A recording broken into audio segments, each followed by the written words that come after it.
Yeah, I came early and got us a table. You came early? That's not going to be the last time I hear that. Oh.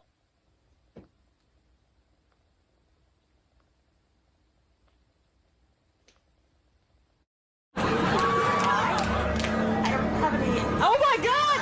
Oh jeez, oh my god! Now narrated by Bounty Imagery. Now mind you, this is a different one. This is not the same one that we did before.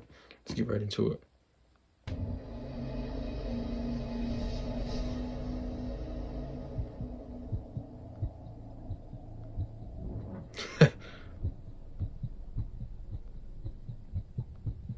Enter Bruno Mars, the man on the ticket, the smoothest voice in the music industry. I wanna be a millionaire so freaking bad. I need to scare more women. Oh, so sad. Oh, come on, not now. Oh, hey there, beautiful. Happy Valentine's Day. Happy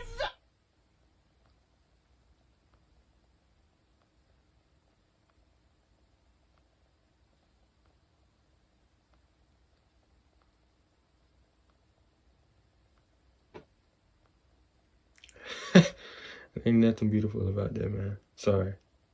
Valentine's Day, Bruno. Oh, you look so hot.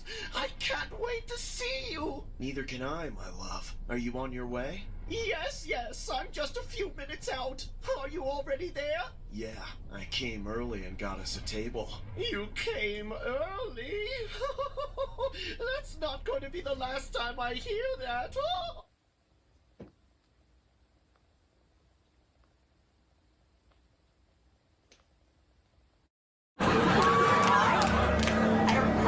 Oh my god! Oh jeez, oh my god! Oh jeez, oh my... Okay, I'll see you then. Alright, this could actually work. She's totally clueless. I only have to keep this going until I get one more check. I already got 100,000 from the old fart, and I could use more of that retirement money. I just have to warm up a bit. 'Cause girl, you're amazing! Just the way you are! Hey, Hollywood, wrap it up already. I gotta take a dump. Okay. Sorry about the wait. What am I thinking? I should have never agreed to this. Maybe there's still time to make a run for it. Well, someone's excited to see me. Come here. Hi. Oh, it's so good to finally see you in person. You look a little different. Is your skin darker? Oh yeah. Well, you know.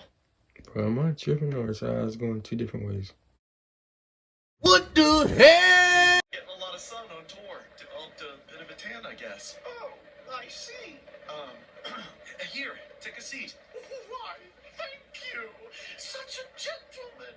You know, I may have to take out the dentures just for you later, 'cause I bet that's what you like.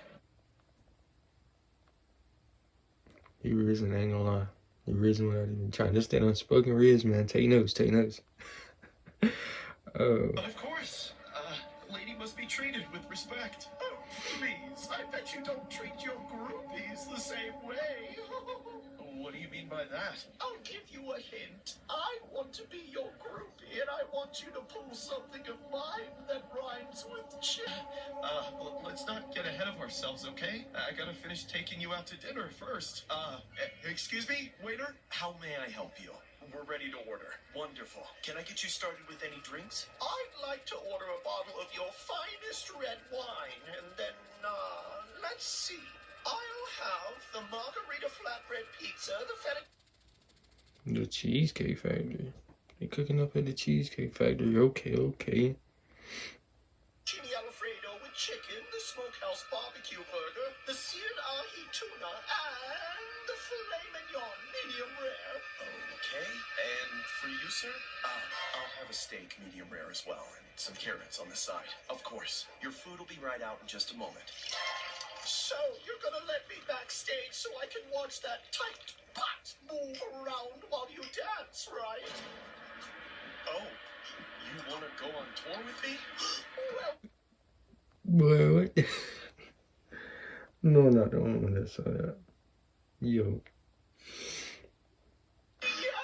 Didn't you say you wanted to be together? I'm not just gonna be alone while you go from city to city going through girl after girl. I want to be the one who gets your 24-karat magic. You see, Wait, that did he just might say be that? a little bit of a problem because, well, I don't control who goes backstage. My bodyguards were in charge of that. Bro,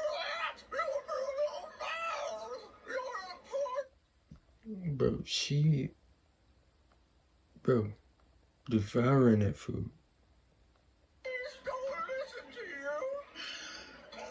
It's complicated. A lot goes into running a tour. I mean, I don't even understand all of it. Shut up! Are you even Bruno Mars? Of course I am. Then sing for me.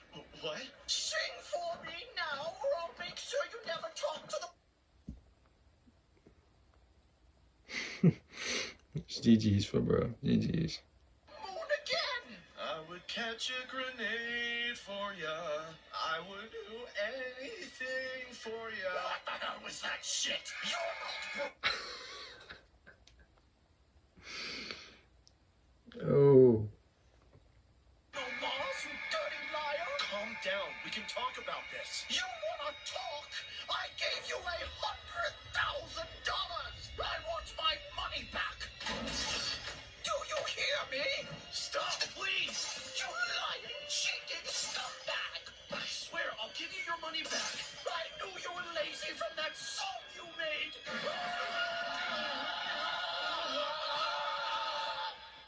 What's this? It's a letter from her. Hey, scumbag, they just let me off with a fine, so I thought I'd write to you in prison. Beatrice.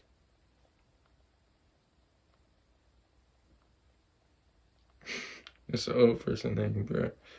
Just wanted to say I hope you rot. I hope you never get out, and I hope a big, hung inmate crawls into your cot and crabs you full of regret 24/7. Or should I say 24-karat magic?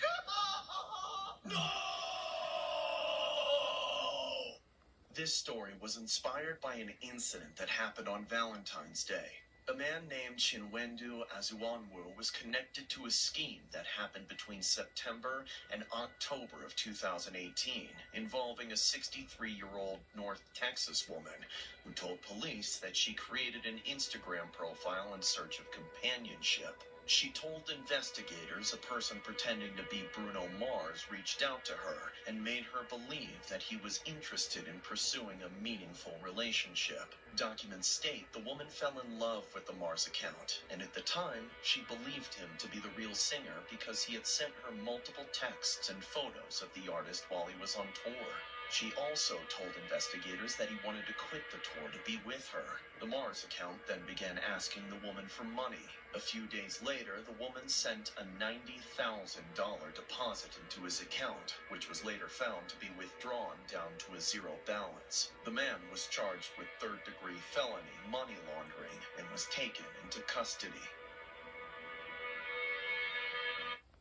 Lesson of this story: don't scam. Don't pretend to be somebody you're not. Simple. On to the next story, man.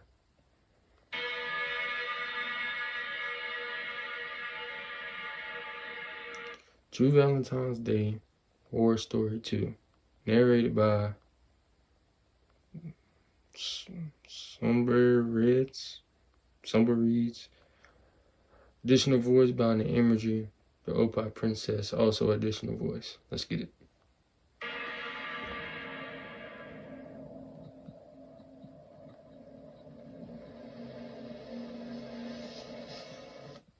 I didn't meet either of my biological parents until I was in my 20s. I was adopted when I was only 2 years old, and I've been with my adopted family ever since. I never knew my birth parents. Once I got older, though, I started to be more curious about them. So more recently, I located my biological father and reconnected with him. It was pretty awkward between us at first, but after a few weeks of spending time together, it got a lot better. There was only one problem. I had been dating this one guy for quite some time. He was a good bit older than me, but it worked out well.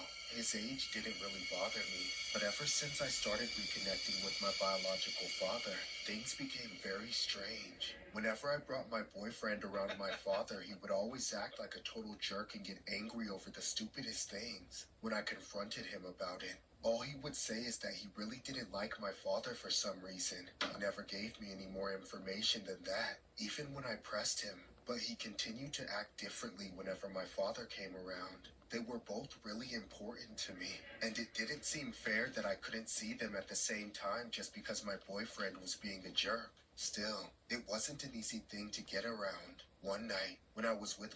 That has to be tough, man. But not really, because you can honestly decide. You know, family is obviously more important, but it's different with her because it's like her father did, or I don't know what happened. I don't know if he did, I don't know. If they just didn't want to have a kid or what, but, you know, just trying to choose between that, especially at a moment to where you're just lost and stuff, it could be tough. My boyfriend, I got a call from my dad inviting me and my boyfriend to a family dinner at his house on Valentine's Day. I thought it was a little strange to have a family dinner on Valentine's Day, but I didn't want to say no since I was afraid it would hurt my dad's feelings. The only problem was I didn't know what my boyfriend would think. When I told him about the plans, he responded a lot better than I expected. After hesitating at first, he agreed. Kind of weird. The dad and the boyfriend actually agreed after arguing. Let's just see what happens. To go when I told him that it was important to me. I knew that it would probably be a little awkward, but I really wanted my boyfriend to get over his strange feelings towards my dad. Have a cat? Stop, Scooby. I hoped that the family dinner might do the trick. When Valentine's Day arrived, my dad came and picked me and my boyfriend up in his car. My half-sister was with him. I'd only met her a couple of times, but she seemed cool, so I was excited to get to know her better. My dad lived a few hours away from us, so we had a pretty long drive. Finally, we arrived at my dad's house and sat down for dinner. It wasn't much better once we started eating either. The whole atmosphere was eerie and awkward for everyone. No one seemed comfortable. Even my dad was acting strange and quiet.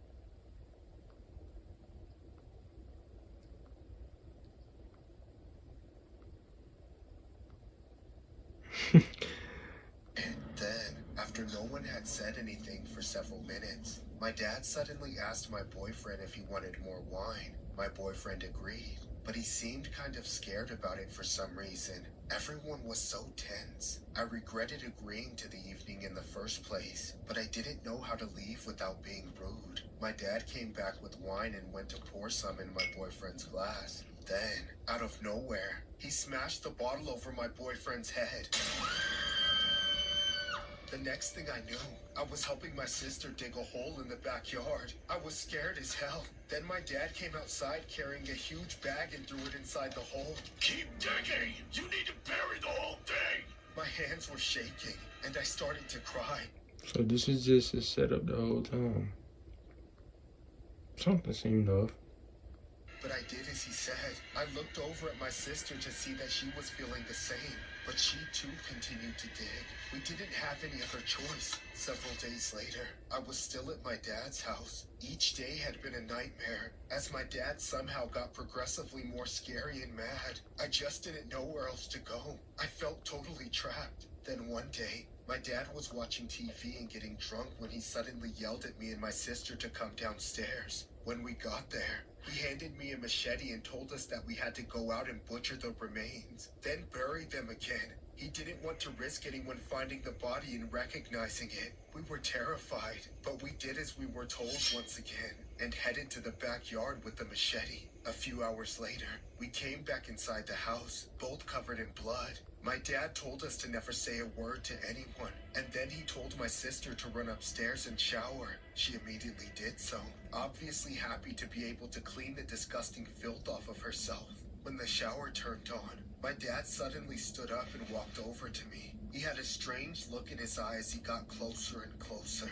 Then he slowly leaned in and kissed me. I resisted at first, but then I gave in.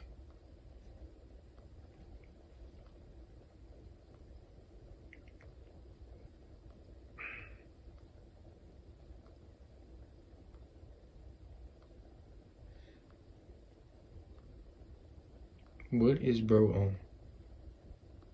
You know what? Not even.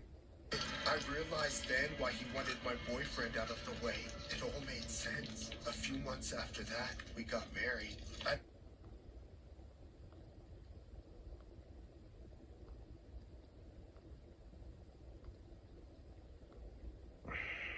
don't know how it ever got to that point, but it just seemed right. It took something completely horrible to get us there, but it was all worth it. Unfortunately, it couldn't last. What is this sound in the background? And what do you mean it feels right? You're marrying your dad. You're kissing your dad. You know what? You got it. A few weeks after our wedding, the police came knocking at our door. Apparently, we were all under arrest for suspicion of murder. My boyfriend hadn't been seen in a long time, and we were the last people to be with him. The trial lasted a while, but my family and I were all eventually convicted and sent to prison. I've been here for almost a year now, and I won't be getting out anytime soon, all because of our deadly love triangle. In 2019, a love triangle involving a woman named Amanda McClure, her then boyfriend named John McGuire, and her birth father Larry McClure led to a horrific Valentine's Day night. Amanda was adopted as a child and had recently reunited with the birth father and her sister Anna. The father and sister picked Amanda and her boyfriend up from their Indiana residence. The group traveled back to Larry's home in West Virginia. While the visit initially went well, after a week, the father and two daughters began to plot the boyfriend's demise. On the day of Valentine's, the boyfriend was struck with a wine bottle, sedated, and tortured for 2 days before burying him in the backyard. They dug up his remains and dismembered them. Approximately 3 weeks after the ordeal, Amanda and her father got married. The body was later discovered, and all 3 suspects were immediately taken into custody and charged accordingly. That story, I have no words. I really have no words for that, man. You plot to kill your dude or the dude that you're talking to, and then you end up kissing and marrying your dad. You know what? Next story.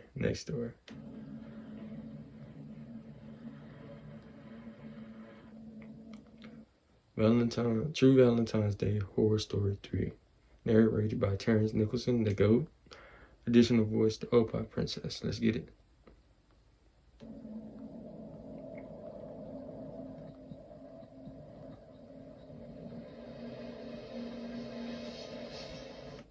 On Valentine's Day of 2019, I experienced the most terrifying moment of my life. Things had been leading up to that night for a while. At the time, I lived in a small house by myself. I used to take walks around the neighborhood almost every day to stay active and clear my head. But after a while, I had to stop. I started noticing this creepy older man every time I left the house for a walk. At first, I just noticed him staring at me.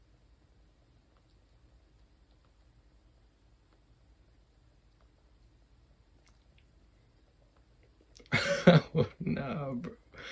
Oh, nah. What is bro on? From across the street.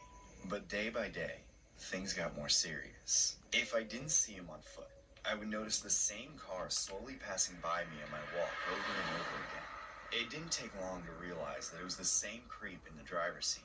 I hoped that switching up my routine would get him off my back, but he apparently didn't have anything better to do than stalk me. Just when I thought I was safe and could enjoy some time alone, he would appear out of nowhere and start making advances. Hi there, beautiful.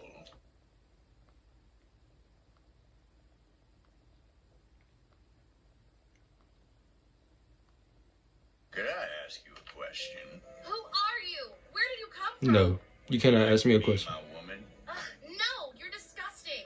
I could take care of you. You wouldn't have to lift a finger.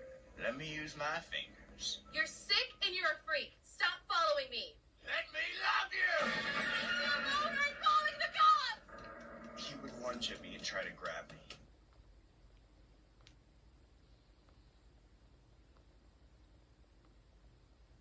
Maybe that's just in the rear strap, boys. Y'all take notes. If you don't get mad, let me love you. And just lunge at her.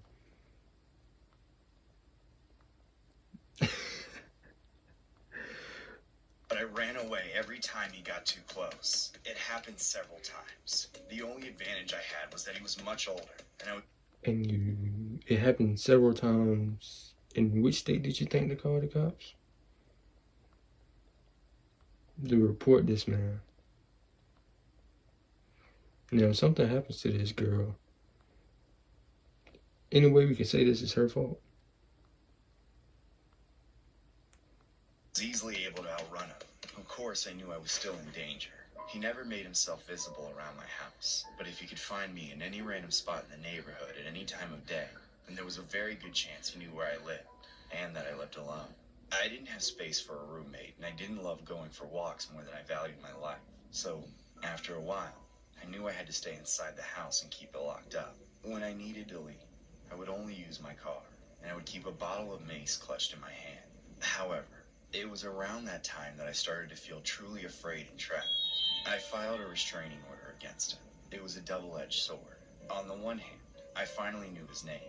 I had a written injunction against him in case he tried anything, and he wasn't allowed within 500 feet of my house. On the other hand, if there was any doubt that he knew my address before, the restraining order got rid of it. I never thought I would have a stalker, but I suddenly realized how knowing that there's some psycho creep out there obsessed with you severely changes almost every aspect of life. I became paranoid of every sound, every shadow, every flicker of light. I rarely left the house unless I knew I would be around people, and I tried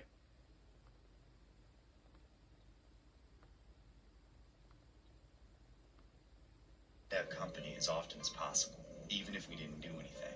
The worst part was, I still kept seeing him from the car, and he always stared me down as I passed him. After months of being stalked by him, the early morning of Valentine's Day finally came. In the middle of the night, I woke up to a noise in the house.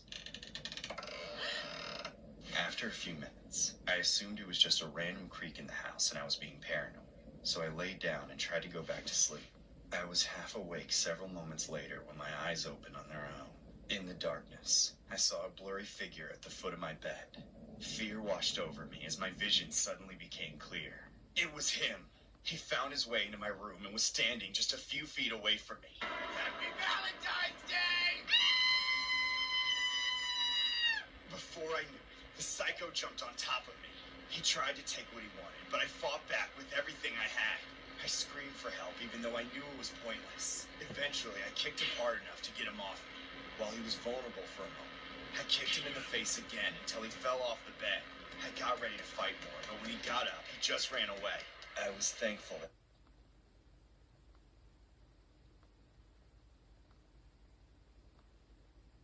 W.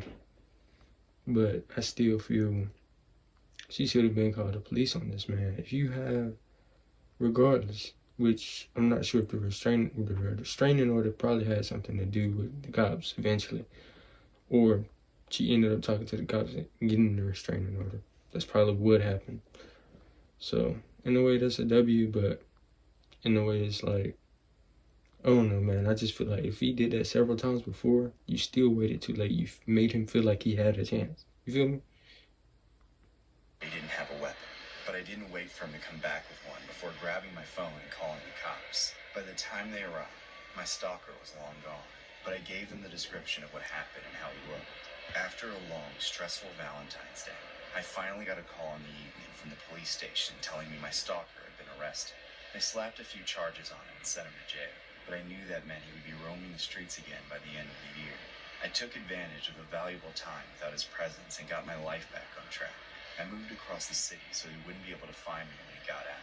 Part of me wanted to move clear across the country, but in the end, I knew I would hate it if I allowed him to take my friends and family away from me. These days, I continue to keep my eye out for trouble like him, and I take kickboxing classes in case I ever need to make another creep taste the heel of my boot.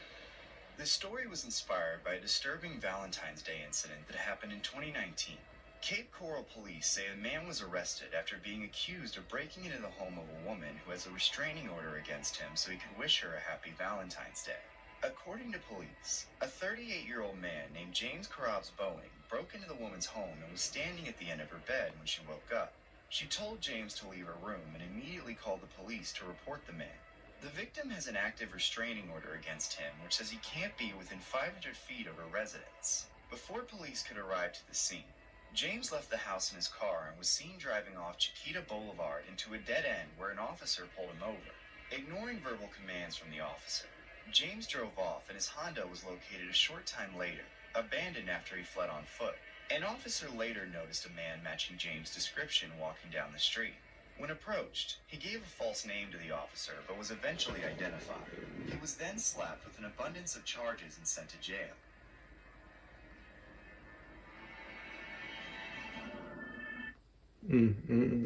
Well, W, as always, Horror Shorts Party, shout out to you.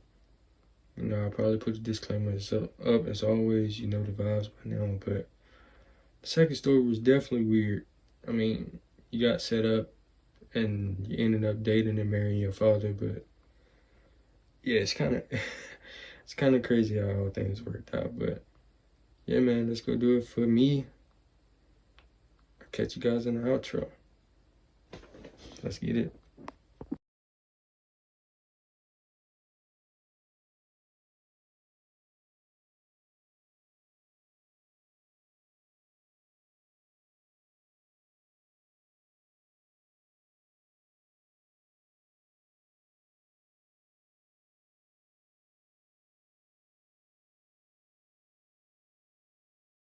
Man, let's just go wrap up today's video. Once again, thanks for the 20 subs. We finally hit 20 subs. Let's go. Let's continue to strive. Let's continue to build off that. Also, let's also subscribe to my second channel when I post content up there as well. Let's keep this milestone going. Love y'all. Thank y'all for all the support. Stay blessed. God bless. See you in the next one. Peace.